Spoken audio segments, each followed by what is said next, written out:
dilakukan. Karena sudah ribuan pekerja migran yang telah kami tempatkan di Hong Kong sana sebagai pembuktian bahwa zero cost itu tidak mustahil. Kami dari Parko Laut tidak pernah memotong gaji pekerja migran kami sepeser pun. Mulai dari bulan pertama sampai finish kontrak. Bahkan kalau misalkan dia renew kontrak dengan majikan yang sama, silahkan renew kontrak pun juga akan dihitung oleh. Kemudian juga tidak ada biaya dan juga tidak ada penahanan dokumen. Selama ini kan kita kalau proses selama bulan tahun itu ada dokumen asli pekerja migran itu ditahan. Itu kami tidak ada. Semua kita kembalikan setelah proses. Jadi KTP, KK, ijazah semuanya itu milik hak pekerja migran. Kemudian tidak ada potongan gaji, tidak ada underpay. Kalau mungkin mungkin kita dengar ya, banyak yang gajinya 2.000, gajinya berapa gitu. Di Parko Laut tidak ada. Gaji minimal adalah sesuai ketentuan labor Hong Kong, 4.730. Itu minimal. Kalau maksimal itu sesuai dengan kemampuan masing-masing. Ada anak yang, Bu, ada anak pemula ini. Bu, saya alhamdulillah dapat gaji 7.000. Wah, luar biasa. Iya, Bu, tapi kerjaan saya banyak. Anaknya kalau pulang itu ada, setiap Sabtu itu pulang sampai ada belasan orang makan. Nah, kamu mampu tak? Alhamdulillah, Bu, saya senang masak. Dengan gaji segitu, biar saya cepat kumpul sama keluarga karena anak saya sudah ada yang kuliah. Wah, monggo silahkan. Tidak ada pemaksaan. Tapi ada mbak yang, Bu, saya nggak mau ditawarin gaji tinggi, nanti kerjanya ditambahin. Saya soalnya mimpin organisasi. Lebih baik saya libur di Hong Kong, Ahad saya bisa mimpin organisasi, gaji 4.730 udah cukup untuk saya. Anak-anak saya cuman butuhnya masih kecil, nggak butuh banyak. Nah itu haknya masing-masing mbak-mbak. Yang penting kita di sini semuanya gajinya minimal 4.730, tidak ada underpay. Kemudian tidak ada sapi perah di tempat kami, Miss Yuni. Jadi apa itu sapi perah istilahnya? Sapi perah itu begini, Miss Yuni. Ini yang mungkin, mohon maaf ya, kalau mungkin ada teman-teman dari agen-agen lain atau dari mana gitu, kalau masih menerapkan sistem, ada anak dipotong nih, potong gaji 6 bulan. Kemudian selesai potongan, dipotong lagi tuh. Oh iya, betul. Gimana ya kan? itu? Kalau Chow Yaoi itu kan biasanya dipotong lagi. Di sini tidak ada. Kami tidak pernah memakai sistem sapi perah. Gitu. Kemudian kalau anak bisa berhemat tanpa potongan gaji, tanpa biaya, tanpa menahan dokumen, kemudian usernya susah dong. Usernya harus membiayai semuanya, usernya mahal, akhirnya kan ditentang oleh asosiasi majikan. Alhamdulillah kami adil, Miss Yuni. Kalau user itu sudah memberikan kewajibannya, sudah melaksanakan kewajibannya dengan membayar yang sudah tertera seperti kontrak employment kontrak itu seperti tiket, biaya semuanya. Jadi kita tidak pernah membebankan biaya yang terlalu mahal kepada user. Mungkin Miss Yuni bisa cek dari agen-agen yang bekerja sama dengan Parko Laut.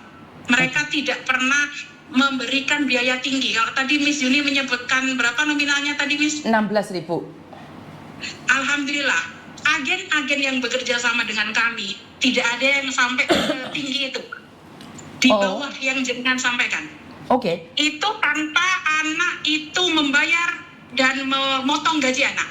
Mereka tidak meminta lebih dari yang jenengan sampaikan tadi. Sebentar, saya potong dulu ya.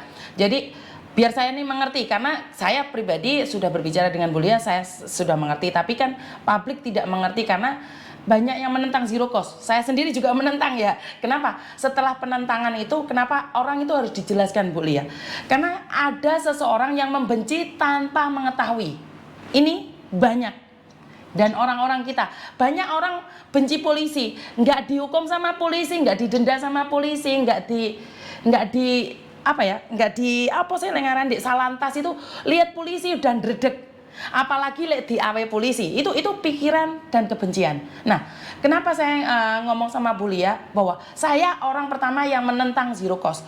Karena di luar sana, ini yang kenyataan ya Bu Lia ya, di luar sana sudah bayar 16.000 plus 9.000, kan mati majikan ditarik 30.000, kan nggak mungkin. Makanya saya orang pertama yang menentang, itu yang ingin saya katakan. Tapi Bu Lia ini lain loh menurut pendapat saya. Lah kok iso? Kan gak batik Bu, kan malah batik ini gak ono. Nah, ini saya ngomong tenanan ya, saya tanya beneran nih. Kan gak ada batik Bu. Bagaimana dengan kehidupan di Hong Kong? Ejene Bulia emangnya mau? Nah ini pertanyaan saya. Jadi begini Miss Yudi, kalau kita memang mau menerapkan zero cost, kuncinya pada satu adalah tidak serakah. Oke. Kalau memang kita membicarakan masalah bading ya, kalau orang Jawa bilang bading, kalau orang Indonesia bilang laba ya. Selama semua melaksanakan kewajibannya masing-masing, insya Allah masih akan ada laba, karena kan P3MI itu bukan yayasan sosial. Oh iya. Jadi pasti akan ada profit. Keuntungan. Selama ini kalau tidak ada keuntungan, tentunya kami sudah tidak bisa bertahan sampai sekarang. Iya. Kami melakukan zero cost ini sebelum undang-undang ini ketok palu di Senayan. Jadi kami sudah melaksanakannya lama. Kalau misalkan ini tidak ada keuntungan, tentunya kami nggak nyampe hari ini gitu loh, nggak nyampe sekarang di posisi ini. Dan tentunya agen-agen yang bekerja sama dengan kami juga tidak bisa bertahan sampai sekarang. Buktinya mereka masih eksis, kami juga masih eksis. Intinya satu saja, jangan serakah. Kalau customer dari majikan itu sudah menanggung beban pekerjanya, jangan dibebani tambah banyak lagi. Sesuainya saja, sak madio. Kalau orang Jawa bilang itu secukupnya saja. Kalau majikan sudah mau bayar, jangan dibebani. Kalau mau keuntungan, jadi agen mau untung besar, PT mau untung besar, ya nggak akan ketemu zero cost. Tapi kalau semuanya majikan mau bayar sesuai dengan kontrak ya, kontrak kerja itu kan semua udah ditulis itu. Majikan bertanggung jawab membayar mulai tiket lah, mulai visa lah, mulai kontrak kerja, endorsement dan apa, semuanya itu kan sudah dibayar sama majikan. Ya sudah. Nah, kalau yang agen sudah juga dapat, tidak boleh melebihi 1 bulan gaji dari pekerjanya. PT juga, jadi intinya jangan serakah gitu saja, insya Allah bisa. Oke, nih Bu Lia kan tadi bilang nih, di pasaran hari-hari ini adalah 14.000 sampai 16.000, 18.000. Tapi Bu Lia bilang PT-nya Bu Lia, agennya Bu Lia itu tidak sampai segitu. Wah, ini sangat mengagetkan ya, karena saya pribadi itu kaget ya. Pertama kali saya bilang, "Hah? Cukup tak?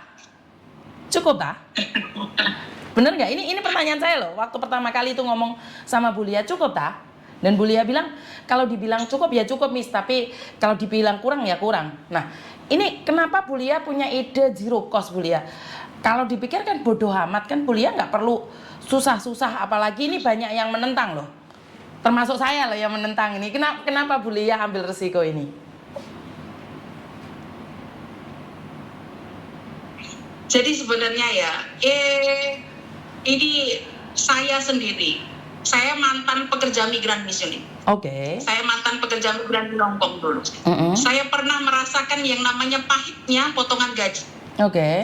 Jadi kita bekerja susah payah di negeri orang. Namanya merantau itu tidak ada yang tidak susah ya. Betul. Kemudian nyampe di sana, hasil kerja keringat kita itu yang susah sengsara, yang namanya bahasa berbeda, budaya berbeda, nyampe di negeri orang, ternyata hasil kerja kita itu dipakai untuk pihak-pihak lain.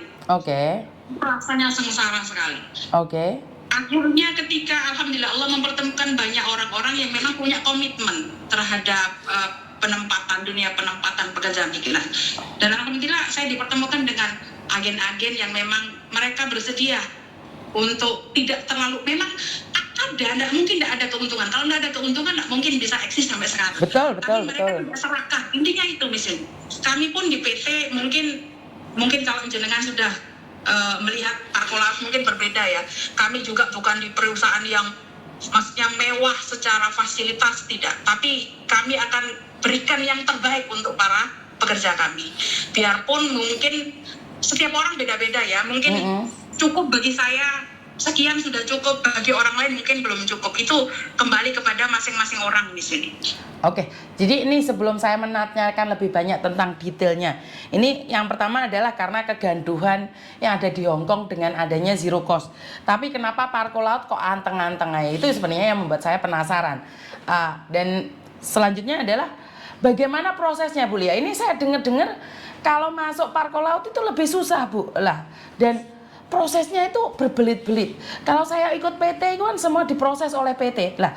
Piye menurutnya Bu Lia ini piye? Aku kan nggak paham nih, coba jelaskan. Ya, jadi begini, memang banyak teman-teman yang mungkin merasa selama ini kan penempatan itu pakai calo, pakai broker, pakai sponsor gitu ya.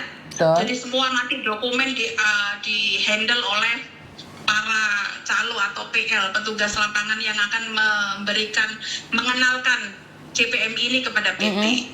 Nah, apa yang terjadi? Kita tidak bisa menampik kenyataan bahwa banyak sekali yang ex-Hongkong yang namanya diganti, tempat tanggal lahirnya itu berubah, tanpa mereka memiliki hak untuk mengatakan tidak.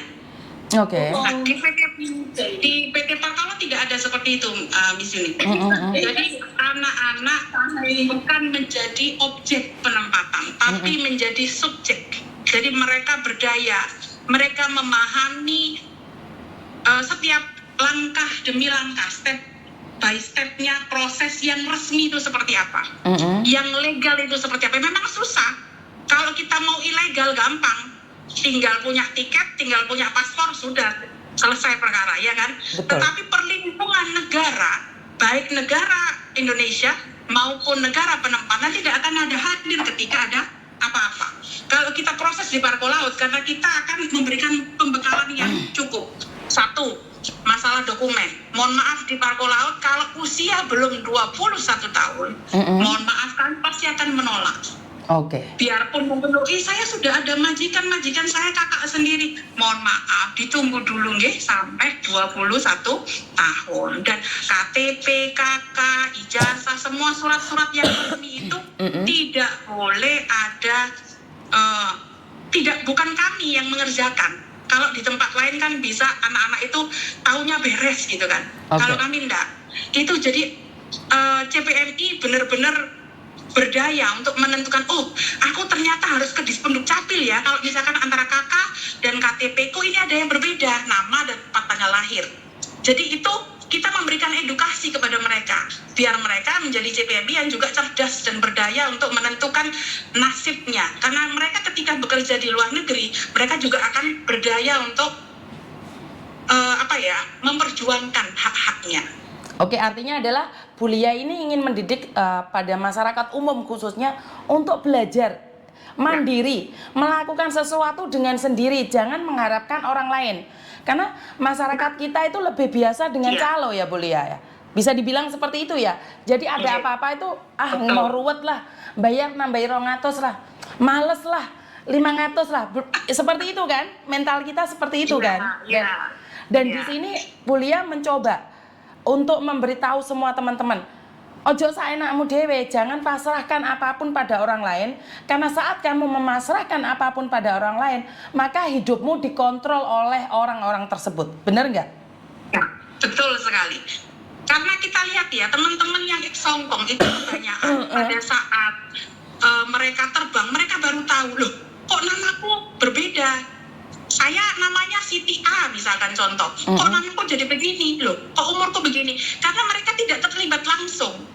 Kalau di tempat kami berbeda. Jadi sekarang itu pemerintah sudah sangat memberikan pelayanan yang baik. Di setiap kota itu sudah ada mall pelayanan publik. Jadi semua stakeholder ada, oleh Dispenduk Capil, dinas, semuanya ada di situ. Tinggal CPMI datang menyampaikan apa keluhannya. Tapi memang itu perlu waktu, Miss Yuni, dan itu nggak bisa cepat. Nah, sekarang kalau orang ini mau instan, tinggal serah terima beres, tapi tahu-tahu umurnya dituakan. Tapi tahu-tahu nanti memang dia bisa terbang. Kali pertama dia bisa terbang. Setelah itu ketika dia pulang ke Indonesia, kemudian mau proses lagi, masalah terjadi. Oh, sekarang Indonesia sama kayak di Hongkong. KTP-nya juga cilang sama. Jadi mereka akan harus ke pengadilan butuh waktu yang lama, itu susah. Kalau di parkol laut kami akan memberikan edukasi sejak dasar, sejak awal. Jadi mereka sekali proses, mau proses lagi ke negara manapun, insya Allah aman. Jadi tidak ada pemalsuan data, tidak ada duplikat data yang sebenarnya tidak boleh diganti menjadi diganti, dari umur diganti. Nah, sejak kapan sih Bu Sparko Laut ini kok saya tuh nggak pernah dengar? Ya maklum wong desa ya. Biasanya karena sotil memero krungu Parko Laut jadi langsung tak tentang nih. Kenapa nih? Mau nanya sejak kapan Parko Laut ada ini? Kalau PT-nya sendiri itu sudah berdiri sejak tahun 1975 misalnya. Saya kalau PT-nya ya. Iya, oke. Tapi dulu kan masih manajemen lama Pak Anton. Nggih. Dan alhamdulillah sejak tahun 2013 insya Allah kalau saya tidak salah ini ya. 2013 sudah alhamdulillah kami ambil alih manajemennya dan kami konsisten untuk membantu para pekerja migran mendapatkan kemudahan dalam berproses. Dan sebenarnya bekerja itu haknya kita. Setiap manusia itu punya hak untuk bekerja. Kita mau bekerja di dalam negeri maupun di luar negeri itu hak kita, dijamin oleh undang-undang. Yang penting satu, kita bekerja, kita mendapatkan upah dari pekerjaan kita. Jadi kalau majikan sana mau hire kita, ya mereka akan keluarkan semestinya, juga tidak akan membebani mereka. Sama-sama pekerjanya happy karena tidak dipotong gaji, customer juga happy karena processing fee-nya nggak mahal. Mereka juga mendapatkan pekerja yang happy karena tidak ada tekanan potongan gaji. Kita bisa bayangkan, misalkan contoh, setengah tahun dipotong atau 1 tahun dipotong. Wah, itu susahnya minta ampun. Saya sendiri sudah pernah mengalami Miss Yuni. Oke, ini saya belum menguliti Bu Lia lebih banyak lagi. Nih, pertanyaan saya Bu Lia. Banyak sekali gosip tersebar di luar. Ini saya butuh pertanyaan ini Bu Lia. Apakah benar nih kalau zero cost tidak dilayani, kalau ada masalah tidak dipedulikan? Ini titipan pertanyaan ini Bu Lia. Saya mendapatkan titipan beberapa pertanyaan. Zero cost kalau ada masalah tidak dilayani, mendingan potongan tapi dilayani. Itu bagaimana menurut Bu Lia sendiri? Tidak benar. Kalau kami tidak melayani, tidak benar. Silakan cross check di manapun, baik di Indonesia maupun di negara penempatan. Kami insya Allah selalu hadir. Ketika CPMI kita namanya kerja, pasti akan ada. Kita ikut suami saja, ikut orang tua, ada ketidakcocokan, namanya karakter manusia. Kita selalu berusaha hadir. Kalaupun misalkan ada yang pihak menyatakan, oh jangan, nanti kamu ditelantarkan. Tempo hari sempat viral itu Miss Yuni mungkin sempat dengar ya. Oh iya, saya sempat dengar, sempat dengar dan disuruh review. Tapi masalahnya kan saya nggak tahu nih ada apa itu kalau boleh tahu. Katanya ditelantarkan di bandara. Dibiarkan. Saya langsung cross check hari itu juga ketika ada seseorang yang memviralkan. Padahal orang tersebut tidak pernah proses di Parko Laut dan tidak pernah ketemu langsung atau mendengar. Saya udah tahu sumbernya dari mana. Saya langsung tanya anak-anak saya yang terbang hari itu, Mbak, jenengan hari ini dijemput oleh siapa dari airport? Loh, kami langsung dijemput agen, Bu. Alhamdulillah ini sudah di rumah majikan. Ada yang sudah di rumah majikan, ada yang di agen. Oh, berarti mereka tidak terlantar dan tidak ada terlambat, tidak ada. Wah, itu langsung on time dari pihak agensi menjemput di airport. Kemudian saya tanya langsung, jenengan sudah makan, Mbak, yang hari ini datang? Sudah, Bu, alhamdulillah saya sudah makan, sudah kenyang. Jadi berita yang disebarkan bahwa di airport tidak dijemput, tidak diberi makan, itu sama sekali tidak benar. Silakan mau memfitnah apapun, tapi pembuktian nyata anak-anak kami, alumni Parko Laut bisa menyampaikan pendapat, bisa menyampaikan kebenaran nantinya.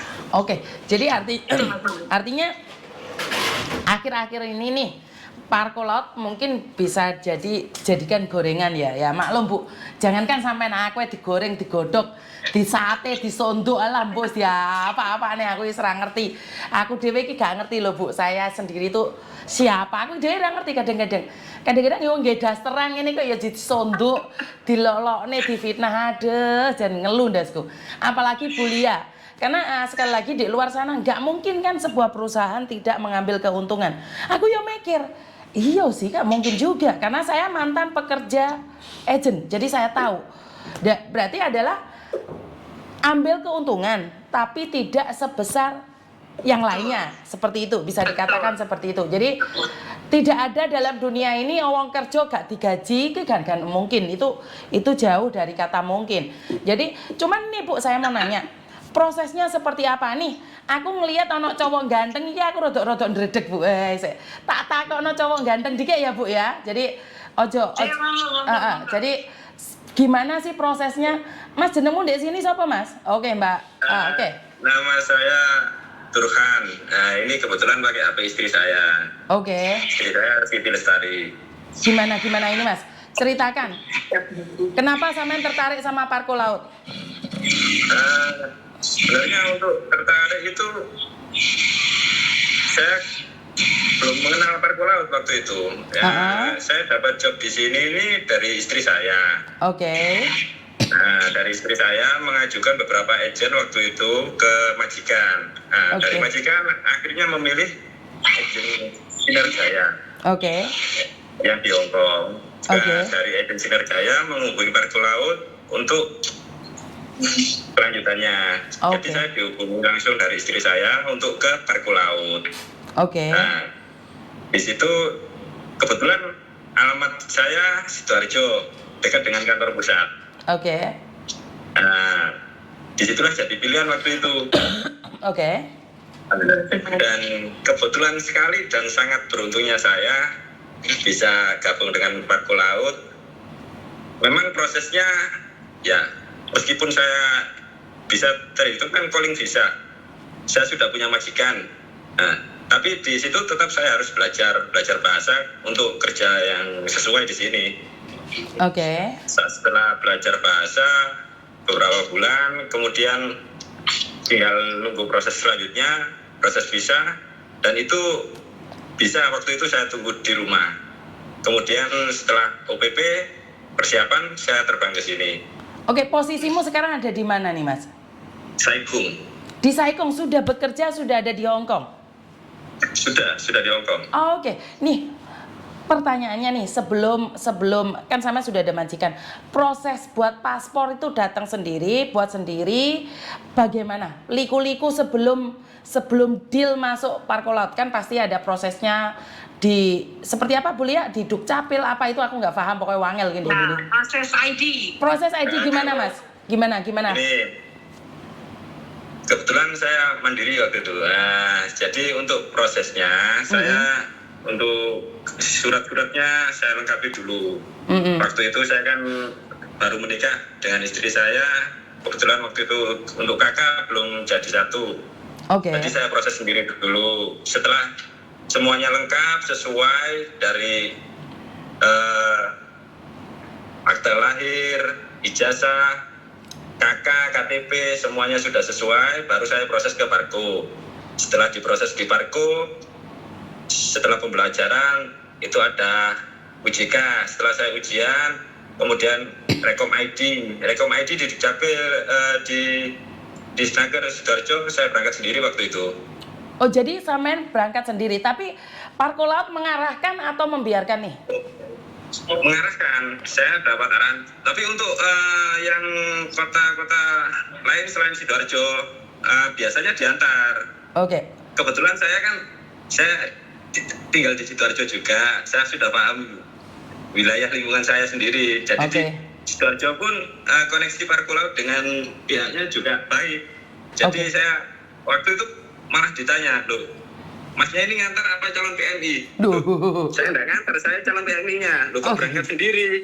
Ya enggak apa-apa, sudah dapat pesan ini tadi disampaikan. Prosesnya enggak lama, hanya butuh waktu sekitar 20 menit. Rekom ID selesai. Rekom ID selesai dan bisa buat paspor seperti itu. Ya, kemudian saya untuk paspornya waktu itu dikasih bersama dengan pihak Parko. Apakah bayar paspor itu, Mas? Itu sudah ditanggung dari PT. Jadi paspor juga tidak perlu bayar. Nah, ini dari PT. Terima kasih ya, Mas.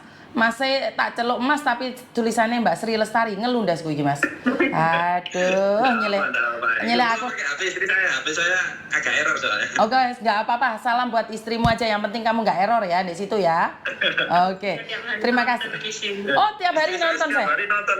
Lanti wonge ndi kagak ketok iku. Di belakang layar ya. Bersembunyi malu-malu kucing. Alah kucing aja nggak malu. Oke, ini saya kapan-kapan kalau ada waktu main ke tempat Miss Yuni. Oke, siap, terima kasih. Oke, saya mau dulu ya, Mbak Siti Lestari. Oke. Ya. Ini yang Masnya bercerita. Di antara teman-teman yang hadir di Parko Laut saat ini nih, saya pingin tanya, siapa yang prosesnya paling sulit? Angkat tangan. Prosesnya paling sulit. Termasuk ID atau apapun, siapa? Oke, yang Mbak Nur ya. Oke, Mbak Nur, saya tak bukain mood tamu Mbak Nur. Maklum Miss Yuni ki asline ora iso dolanan HP sih, tak golek Dik. Mbak Nur. Oke, unmute. Mbak Nur Sintowati to. Lho, sing tak mute sapa iki mau? Alah ngene